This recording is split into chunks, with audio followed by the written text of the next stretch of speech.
चुनावी यात्रा के दौरान हम बक्सर विधानसभा क्षेत्र में हैं।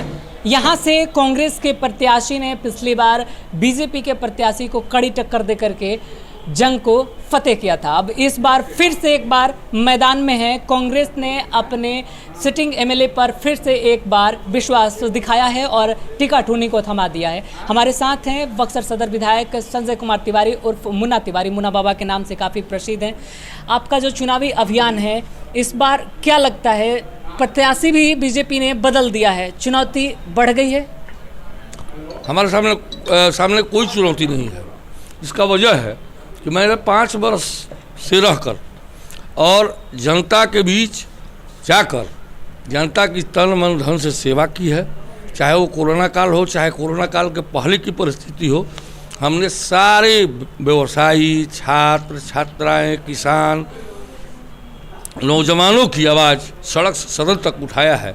इसलिए मुझे लगता है कि जनता ने पूरा विश्वास हम पर जताया है और जनता हमारे विश्वास पर खरा उतरेगी।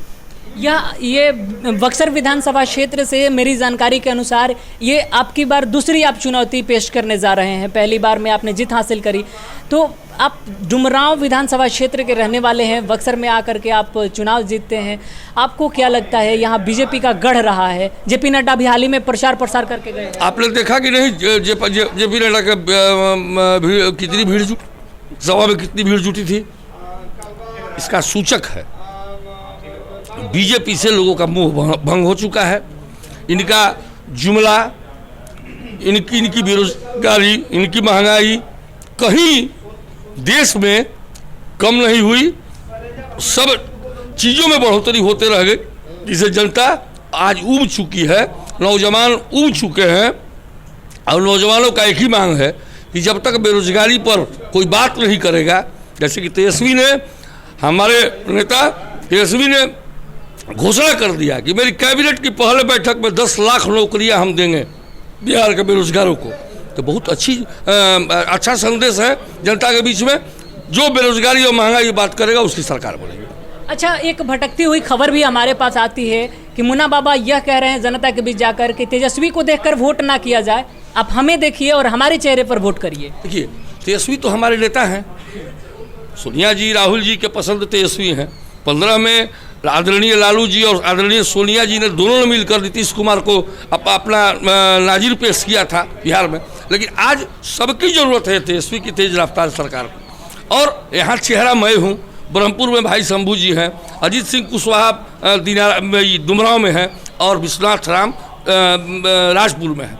तो हम 4 चेहरा हैं, चारों महागठबंधन के चेहरा, हम यहाँ से विजयी होकर जाएंगे। अच्छा, अभी फिलहाल हम लोग जैसे महागठबंधन की अगर बात कर रहे थे तो पिछली बार नीतीश कुमार भी आप ही के पल्ले में थे। ददन पहलवान आपके लिए आकर के प्रचार कर रहे थे। आपको क्या लगता है, नीतीश कुमार के पल्ला बदलने से चुनौती आपकी बढ़ गई है?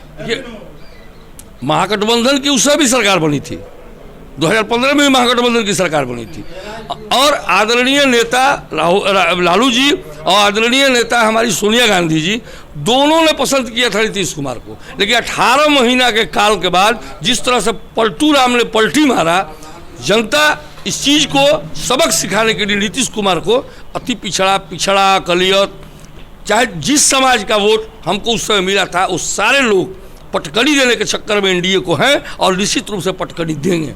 हमारे हाथ में आपका एक बुकलेट लगा था जिसमें आप अपने कार्यों की बखान कर रहे थे कि हमने ये करवा दिया है। आपको क्या लगता है, आप 5 साल का कार्यकाल आपने पूरा भी कर लिया, और कौन कौन से मुद्दे पर आपको ज़्यादा जोर देने की ज़रूरत है आपके विधानसभा क्षेत्र? हमारा सबसे अहम मुद्दा है बेरोजगारी, और दूसरा किसानों की समस्या, जो टेल एंड में, हम नहरों के टेल एंड में पड़ते हैं, अंतिम छोर में पड़ते हैं। नहरों का पक्कीकरण अगर होगा तो निश्चित रूप से किसान हमारे लाभान्वित होंगे। और रही बात बेरोजगारी की, तो हमने घोषणा कर दिया है कि ITI, पॉलिटेक्निक, इंजीनियरिंग किए हुए जो छात्र हैं बक्सर के, उनको विद्युत तापगृह जो बन रहा है चौसा में, उसमें हम वैकेंसी उत्पन्न करा करके उनको नौकरी देंगे। निजी स्तर पर रोजगार का सृजन किया जाए। बिल्कुल बिल्कुल बिल्कुल, एकदम यही है। मैं ये नजीर पेश करूँगा। इस तरीके का मानसा है, आपने पहले से चिन्हित कर रखा है? हाँ बिल्कुल बिल्कुल, पहले से ही चिन्हित कर रखा है। ये मेरे मैनिफेस्टो में है। अच्छा, आपने मैनिफेस्टो अपना एक बना रखा है? मतलब अपने मन में रखा है। ये तो विकास पुस्तिका थी, लेकिन इस चीज़ को मैंने कह रखा है, दूरदर्शन के माध्यम से या प्रिंट मीडिया के माध्यम से हमने लोगों को बताने का काम किया है कि हम इन चीज़ पर फोकस करेंगे। बाबा, आप सदर विधायक हैं, लगातार आप जिनके लिए रोजगार की मांग कर रहे हैं, लगातार बिहार में अगर मैं बक्सर की बात करूं तो अपराध का ग्राफ बढ़ रहा है। अभी कल भी अपकांड के बारे में जान ही रहे हैं, मैं जिक्र नहीं करना चाहता। क्या आपका पुलिस के साथ समन्वय नहीं बन पाता है? क्यों होता है? पुलिस के साथ समन्वय है। देखिए, ऐसी रंजिशें, कुछ भूमि विवाद है, कुछ क्या कहते हैं लैला मजनू वाला चक्कर है। ये वारदात कभी किसी सरकार में रुका नहीं है। ये वारदात है तो होते ही रहेगा। इसमें कमी तब आएगी जबकि पुलिस और पब्लिक की जो मैत्री है वो रोड पर आ जाए, पुलिस विश्वास मैच करे, पुलिस विश्वास करे, तो निश्चित रूप से मैं उम्मीद करता हूं कि पब्लिक के साथ समन्वय अच्छा होने पर ये अपराध में या आपराधिक घटनाओं में कमी होगी। क्या आप मानते हैं सुशासन का जो चेहरा है वो अपराध का ग्राफ बढ़ने से थोड़ा धूमिल हुआ है? देखिए, सुशासन का चेहरा कहाँ है? मुजफ्फरपुर बालिका कांड जो हुआ, ये सुशासन का राज है।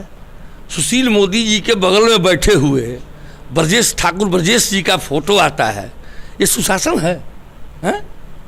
जंगल राज की बात करते हैं। कितने बार हाई कोर्ट ने नीतीश सरकार को फटकार लगाई है, 3-3, 4-4 बार फटकार लगाई है नीतीश कुमार को। तो ये सुशासन कहाँ है बिहार में?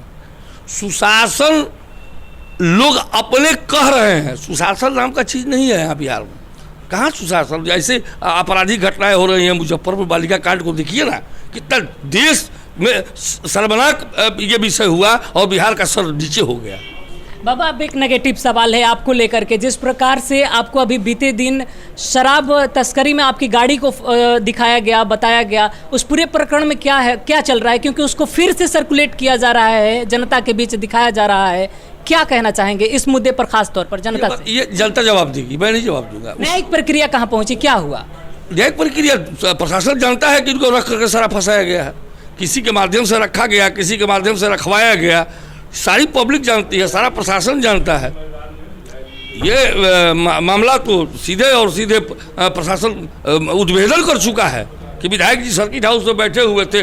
उस दिन सारे तमाम पत्रकार बक्सर के थे, तमाम हम साथी बैठे हुए थे सर्किट हाउस में, हमारे गार्ड सब हमारे सर्किट हाउस में हमारे साथ थे। तो ये तो साजिश मानते हैं? साजिश है, ये साजिश पूरे तरीके से साजिश है। अच्छा, बाबा ने अपने विपक्षी जो बीजेपी के उम्मीदवार हैं उसको पेटू बता दिया, तो पेटू का क्या मतलब था आपके लहजे में? ये भोजपुरी शब्द है, अगर इसे हम हिंदी में लेंगे तो भ्रष्टाचारी हो जाएगा, घूसखोरी हो जाएगा, कमीशनखोरी हो जाएगा। देखिए, उस बेचारे का नाम लेना ठीक नहीं है।